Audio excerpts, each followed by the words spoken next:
വിശ്വാസത്തിൻ്റെ നായകനും പൂർത്തി വരുത്തുന്നവനുമായ യേശുവിനെ നോക്കുക. ചിലരെ നോക്കിയാൽ നമുക്ക് ബലം കിട്ടും, ചിലരെ നോക്കിയാൽ നമുക്ക് ധൈര്യം കിട്ടും, ചിലരെ നോക്കിയാൽ നമ്മളങ്ങ് ക്ഷീണിച്ചു പോകും, ചിലരെ നോക്കിയാൽ നമ്മളൊത്തിരി തളർന്നു പോകും.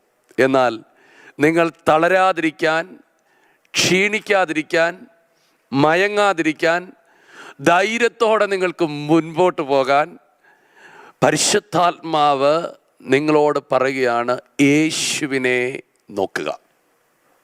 ഇവിടെ എന്നിട്ട് എടുത്തു പറയുകയാണ്, യേശുവിനെ നോക്കിയിട്ട് എന്താണ് അവിടെ യേശുവിനെ കുറിച്ച് പറയുന്നത്. ഓരോരുത്തർക്കും യേശുവിനെ കുറിച്ച് പറയാൻ ഒത്തിരി പേരുകളുണ്ട്.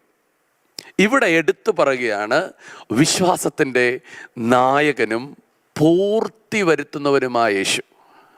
അപ്പോൾ യേശുവിൻ്റെ ഒരു പ്രത്യേകതയാണ്, അവൻ തുടങ്ങുന്നവൻ മാത്രമല്ല, അവൻ പൂർത്തീകരിക്കുന്ന ദൈവമാണ്.